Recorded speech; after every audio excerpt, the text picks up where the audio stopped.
छात्रों नमस्कार, मैं मुनीश बंसीवाल आज आपके लिए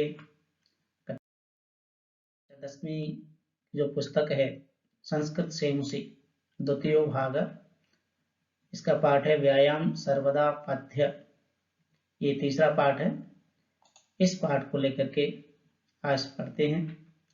यदि आप हमारे चैनल पर पहली बार आए हैं तो चैनल को सब्सक्राइब करें तथा वीडियो पसंद आए तो वीडियो को लाइक करें तथा अपने मित्रों के साथ शेयर जरूर करें। तो देखिए इस पाठ को पढ़ते हैं। पाठ का नाम है व्यायाम सर्वदा पथ्य, अर्थात व्यायाम हमेशा लाभकारी होता है। जब हम कोई भी व्यायाम करते हैं अपने शरीर के लिए तो हमेशा हमारे लिए वो लाभकारी सिद्ध होता है। आइए इस पाठ को पढ़ते हैं। प्रस्तुतो अयं पाठ आयुर्वेदस्य प्रसिद्ध ग्रंथ सुश्रुत संहिता इत्यस्य चिकित्सा स्थाने वर्णितः 24 अध्यायात् समुद्धतो अस्ति। प्रस्तुतो अयं पाठ, प्रस्तुत यह पाठ आयुर्वेद के प्रसिद्ध ग्रंथ सुश्रुत संहिता इत्यस्य चिकित्सा स्थाने, चिकित्सा के स्थान में वर्णित 24 अध्याय अर्थात 24वें अध्याय से संकलित है। चिकित्सा के क्षेत्र में देखिए ग्रंथ है सुश्रुत संहिता। इसका लेखक आचार्य सुश्रुत हैं। अस्मिन् आचार्य सुश्रुत व्यायामस्य परिभाषां तेन जायमानान् लाभान् च निबोधयति। अस्मिन् मान इसमें, अर्थात इस पाठ में आचार्य सुश्रुत ये बताते हैं व्यायामस्य, व्यायाम की परिभाषा मानी परिभाषा को, तेन जायमानान् लाभान् च, और उससे उत्पन्न लाभों को निबोधयति, उसका वर्णन करते हैं। प्रामुख्येन शरीर सौष्ठवं कांति स्फूर्ति सहिष्णुता आरोग्यं च इत्यादि व्यायामस्य लाभा सन्ति। प्रामुख्येन प्रमुखता से या प्रमुख रूप से शरीर सौष्ठवम कांति चमक, कांति का मतलब होता है चमक, शरीर सौष्ठवम शरीर की सुघटता, स्फूर्ति तरोताजा होना, सहिष्णुता, आरोग्यम च और निरोगता, इत्यादि अर्थात इत्यादि व्यायामस्य व्यायाम के लाभा सन्ति लाभ होते हैं। ये जो बताए हैं ये व्यायाम के लाभ होते हैं। चलिए इसका पहला श्लोक हम पढ़ते हैं। सबसे पहला श्लोक इसमें दे रखा है कि शरीर आयस जननम कर्म व्यायाम संगीतम तत्कृत्वा तु सुखम देयम बिंब्रनियात समन्ततः। अब इसका अन्वय देखते हैं। अन्वय देखिए, शरीर आयास जननम कर्म व्यायाम संगीतम तत्कृत्वा तो देहम सुखम समन्ततः बिंब्रनियात। शरीर आयास जननम, शरीर अर्थात हमारा शरीर, आयास, आयास जो थकान होती है, जननम उत्पन्न, कर्म माने काम या कार्य, व्यायाम संगीतम व्यायाम कहलाता है।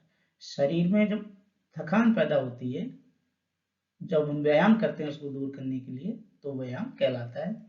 तत्कृत्वा तो देहम सुखम समन्ततः विबुन्यात्। तत्कृत्वा, तत् अर्थात उस व्यायाम को करके, कृत्वा क्रिया धातु है और कृत्वा प्रत्यय है, तो माने तो देहम सुखम, हमारा जो देह अर्थात शरीर होता है वो सुखपूर्वक होता है, तथा समन्ततः चारों तरफ से हमारे जो शरीर है वो सभी अंगों की हमें विपर्यात अर्थात मालिश करनी चाहिए। अब इसका देखिए अर्थ देखते हैं। अर्थ में बताया गया है शरीर में थकावट पैदा करने वाला कार्य व्यायाम नाम वाला है। अर्थात शरीर में जब थकावट पैदा होती है तो उसे हम क्या कहते हैं, व्यायाम कहते हैं। उस व्यायाम को करके तो सुखपूर्वक सहज रूप से पूरी तरह सभी ओर से शरीर के अंगों की मालिश करनी चाहिए। अर्थात हमें नित्य प्रतिदिन व्यायाम करना चाहिए और व्यायाम करने के साथ साथ हमें अपने शरीर की पूरी मालिश भी करनी चाहिए। अब इसका दूसरा श्लोक पढ़ते हैं। दूसरा श्लोक में बताया गया है शरीरो उपचय कांति गात्राणाम सुविभक्तता दीप्ति अग्नित्वम अनालस्यम स्त्रीत्वम लाघवम मिर्जा। अब इसका अन्वय देखते हैं। अन्वय में देखिए बताया गया है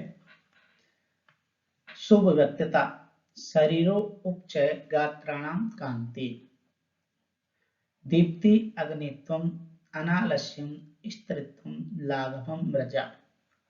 देखिए सुविभक्तता अर्थात शारीरिक सौंदर्य, शरीरो उपचय शारीरिक स्फूर्ति, गात्राणाम कांति और हमारे शरीर के अंगों की चमक, दीप्ति अग्नित्वम अनालस्यम अनालस्यम आलस्य रहित, स्थिरत्वम स्थिरता, लाघवम मिर्जा लाघवम मिर्जा इत्यादि इसके जो अन्वय दे रखा है। अब इसका अर्थ देखते हैं। अर्थ में बताया गया है कि देखिए व्यायाम से क्या क्या होता है। सुविभक्तता व्यायाम से शारीरिक सौंदर्य, शरीर की वृद्धि, शरीरोपचाय का मतलब क्या होता है शारीरिक वृद्धि, गात्राणाम अंगों की चमक, जठराग्नि का प्रदीप्त होना अर्थात भूख लगना। जब हम व्यायाम करते हैं प्रतिदिन तो हमको अच्छी भूख लगती है। और क्या क्या होता है उससे आलस्यहीनता और हमारे शरीर में आलस्य नहीं रहता। स्थिरता हमारा जो मन होता है वो एक स्थिर होता है। लाघवम मिर्जा फुर्ती एवं स्वच्छता होती है। तो इतने व्यायाम के लाभ हैं। क्या क्या होता है देखिए इसका अर्थ और एक बार पुनः देखते हैं। व्यायाम से शारीरिक सौंदर्य, शरीर की वृद्धि, अंगों की चमक, जठराग्नि प्रदीप्त होना, जठराग्नि भूख, आलस्यहीनता और आलस्य दूर हो जाता है, मन स्थिर हो जाता है एवं फुर्ती शरीर में फुर्ती आती है और हमारे शरीर में स्वच्छता, हमारा शरीर स्वच्छ हो जाता है। ये व्यायाम के लाभ इसमें बताए गए हैं। अब देखिए नेक्स्ट इसका जो श्लोक पढ़ते हैं उस श्लोक में देखिए बताया गया है कि श्रम क्लम पिपाशोष्ण शीतादीनाम सहिष्णुता आरोग्यम चापी परमम व्यायाम उपजायते। उस व्यायाम से क्या क्या उत्पन्न होते हैं इसका अन्वय देखिए। श्रम क्लम पिपासा उष्ण शीत आदीना सहिष्णुता परमम च आरोग्यम अपि व्यायाम उपजायते। देखिए श्रम क्लम थकान, पिपासा प्यास, उष्ण गर्मी, शीत ठंड, आदि नाम सहिष्णुता मतलब इनको सहने की शक्ति उत्पन्न होती है। एक तो थकान, प्यास, उष्ण मतलब ठंड, शीत वो उष्ण गर्मी और शीत ठंड, आदि नाम सहिष्णुता इत्यादि को सहन करने की शक्ति उत्पन्न होती है। परम च आरोग्यम अपि व्यायाम उपजायते और इससे हमारा शरीर आरोग्यम अर्थात रोग रहित हो जाता है। अब इसका अन्वय देखते हैं वो अर्थ देखते हैं।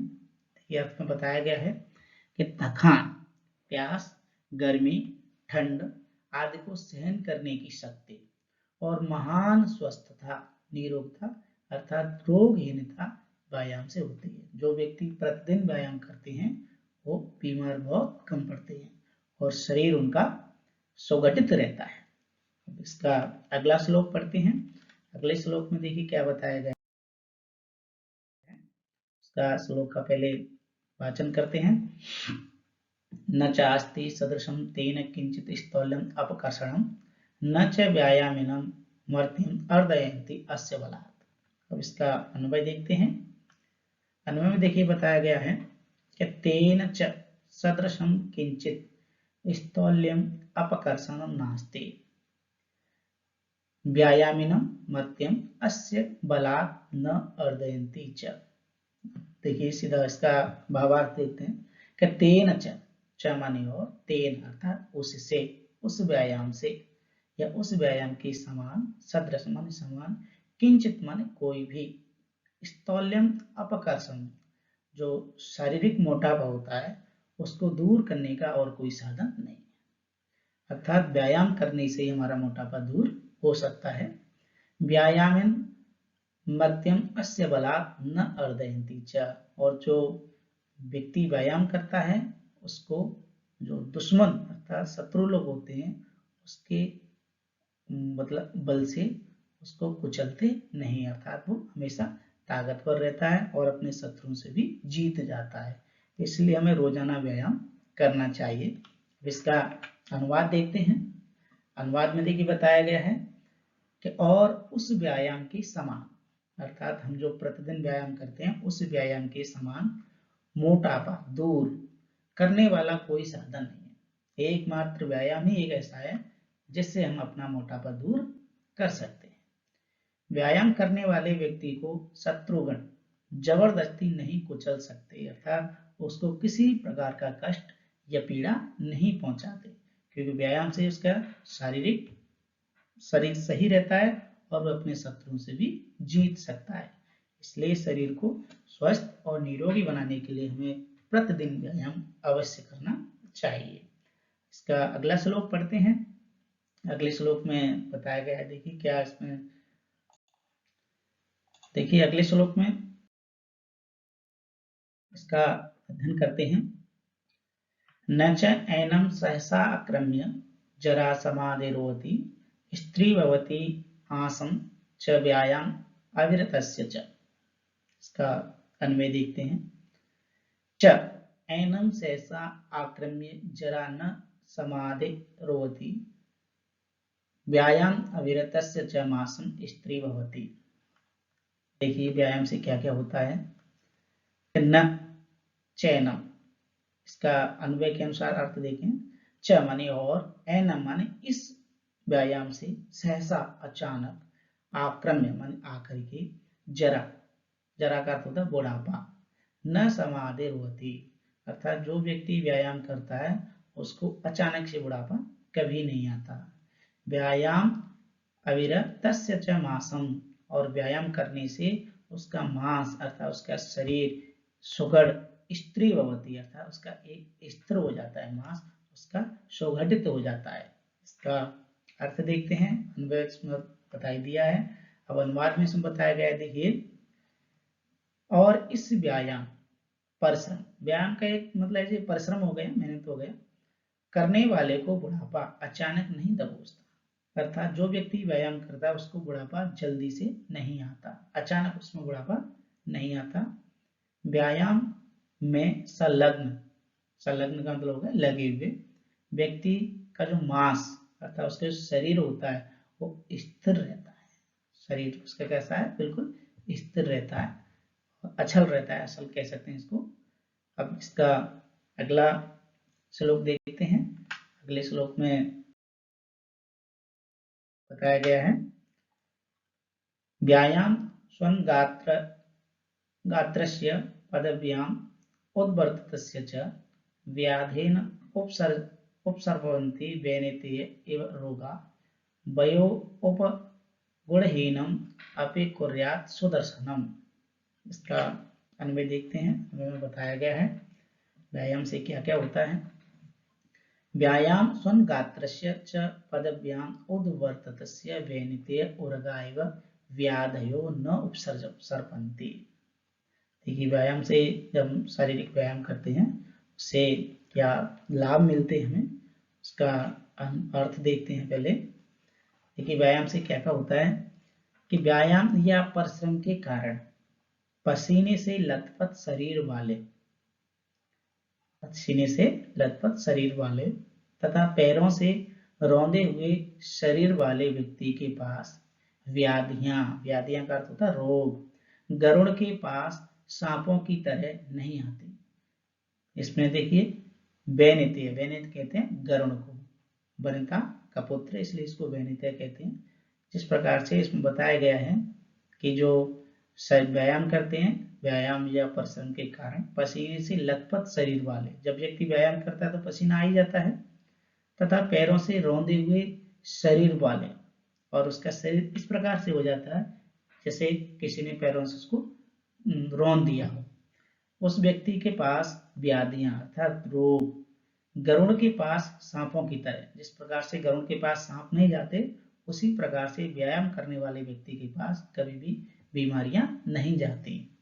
व्यायाम आयु रूप और गुण रहित व्यक्ति को भी दर्शनीय बना देता है। देखिए, वयोरूप गुणहीनम सुदर्शनम कुर्यात्। व्यायाम से सबसे बड़ा फायदा ये होता है, सबसे बड़ा लाभ ये होता है कि उसकी आयु बढ़ जाती है, उसका रूप और गुण रहित व्यक्ति को भी दर्शनीय बना देता है, उसका रूप सुंदर हो जाता है, सौंदर्यता उसमें उत्पन्न होती है। इसलिए हमें नित्य व्यायाम करना चाहिए। व्यायाम करने से हमारे शरीर में अनेक लाभ होते हैं। इसका अगला श्लोक पढ़ते हैं। अगले श्लोक में देखिए बताया गया है कि व्यायाम कुर्वतो नित्यम विरुद्धम अपि भोजनम विदग्धम अविदग्धम वा निर्दोषम परिपच्यते। ये व्यायाम का भी लाभ है। इसमें बताया गया है कि जब व्यक्ति व्यायाम करता है और व्यायाम करने के बाद उसको कैसा भी भोजन मिल जाए, वो भी सब उसका पच जाता है। इसका अन्वय पढ़ते हैं। अन्वय बताया गया है, नित्यम व्यायाम कुर्वतो, नित्यम रोजाना, प्रतिदिन। ऐसा नहीं आज व्यायाम कर लिया फिर 10 दिन बंद कर दिया फिर व्यायाम कर लिया, मतलब नित्यम प्रतिदिन व्यायाम कुर्वतो, व्यायाम करने से भोजनम माने भोजन को, वृद्धम अपि विदग्धम अविदग्धम व पका हुआ भी और कच्चा भी अर्थात कम पका हुआ, व निर्दोषम परिपच्यते अच्छी प्रकार से पच जाता है। इसका अनुवाद है कि रोजाना व्यायाम करने वाले मनुष्य को, इसमें भी देखिए बताया गया है कि रोजाना व्यायाम करने वाले मनुष्य को विपरीत होते हुए भी भली भांति पके हुए तथा कम पके हुए भोजन आसानी से बिना परेशानी के पच जाते हैं, क्योंकि उसकी जो पाचन शक्ति है वो सुदृढ़ हो जाती है। और जो व्यक्ति व्यायाम करता है उसका जो भोजन है, चाहे भले ही कम पका हुआ है या अच्छी प्रकार से पका हुआ है, दोनों ही प्रकार के जो भोजन है उसको बिना परेशानी के आराम से पच जाते हैं। व्यायाम करने से जो व्यायाम करता है उस व्यक्ति के लीवर अच्छा काम करने लग जाते हैं। इसलिए हमें रोजाना व्यायाम करना चाहिए। देखिए कितने सारे व्यायाम के लाभ हैं। अब देखिए इसका अगला श्लोक पढ़ते हैं। अगले श्लोक में बताया गया है कि व्यायामो ही सदा पथ्यो वलिनाम स्निग्ध भोजनाम सच शीते वसंते च तेषां पथ्यतम स्मृतः। अन्वय, स्निग्ध भोजनां बलिनां व्यायामो हि सदा पथ्य सच तेषां शीते वसंते च पथ्यतम स्मृतः। अब देखिए व्यायाम से क्या होता है, आजकल ज्यादातर चिकना भोजन जो खाते हैं उसका इसमें बताया गया है कि चिकना भोजन खाने वाले और बलवान व्यक्तियों का व्यायाम शीत और वसंत में सदैव सबसे अधिक हितकर कहलाता है। ये जब वो गरिष्ठ जिसको भोजन कहते हैं, गरिष्ठ भोजन करने पर भी अगर व्यक्ति व्यायाम करता है तो उसके किसी भी ऋतु में, चाहे शीत ऋतु हो या वसंत ऋतु हो, उसमें सदैव माने हमेशा ही सबसे अधिक हितकर कहलाता है, हमेशा उसके लिए लाभकारी होता है। इसलिए हमें व्यायाम करना चाहिए। इससे पहले वाले श्लोक में भी हमने पढ़ा था कि व्यायाम करने से जो विदग्धम अर्थात अच्छा पका हुआ या कम पका हुआ जो भी भोजन है उसको हम आराम से पचा सकते हैं। इसमें बताया गया है कि जो चिकना भोजन खाने वाले अर्थात गरिष्ठ भोजन खाने वाले, तैलीय पदार्थों से युक्त जो भोजन होते हैं जिसमें ज्यादा तेल वगैरह डालते हैं, उनसे भोजन जो खाते हैं वो भी जल्दी पच जाते हैं। इसलिए हमें रोजाना व्यायाम करना चाहिए। अगला इसका नेक्स्ट श्लोक पढ़ते हैं। उस नेक्स्ट श्लोक में देखिए क्या बताया गया है, सर्वेषु सर्वेषु ऋतुषु अरहर कुंभी आत्म इतैषवी बलस्य अर्थेन कर्तव्यो व्यायामो हन्त्यो अन्यथा। अब इसमें समय के बारे में बताया गया है कि सर्वेषु ऋतुषु सभी ऋतुओं, अहरहर प्रतिदिन, कुंभी पुरुष को, आत्म इतैषवी और अपने हित चाहने वाले, बलस्य अर्धेन व्यायाम कर्तव्य, हमें अपने आधे बल से ही व्यायाम करना चाहिए। कर्तव्य कृ धातु है और तबियत प्रत्यय है। हमें जो व्यायाम करना चाहिए वो आधे बल से ही करना चाहिए। अतः अन्यथा व्यायाम हन्ति, अगर ऐसा नहीं करते हैं तो व्यायाम से बहुत नुकसान भी होता है। इसका अनुवाद बताया गया है कि सभी ऋतुओं में, चाहे सर्दी हो, गर्मी हो या बरसात, सभी ऋतुओं में हर रोज अपने हित के अभिलाषी माने चाहने वाले, अपना हित चाहने वाले जो व्यक्ति हैं, मनुष्यों को अपने शरीर के आधे बल से व्यायाम करना चाहिए। अपना जो शारीरिक बल है उसके आधे शारीरिक बल से ही हमें व्यायाम करना चाहिए। इससे अधिक व्यायाम मनुष्य को मार देता है। हंते, हन धातु अर्थात जब ज्यादा ताकत से व्यायाम करते हैं या पूरे बल से जब व्यायाम करते हैं तो वह व्यायाम हमको मार देता है। ऐसा व्यायाम हमें नहीं करना चाहिए। थोड़ी बहुत इसमें सावधानी है, उस सावधानी का भी हमें ध्यान रखना चाहिए। अगला इसका श्लोक है, इसमें देखिए वर्णन किया गया है, उसको हम पढ़ते हैं। हृदय स्थान स्थितो वायु यदा वक्त्रं प्रपद्यते व्यायाम कुर्वतो जंतो तद्बलात् अर्धस्य लक्षणम्।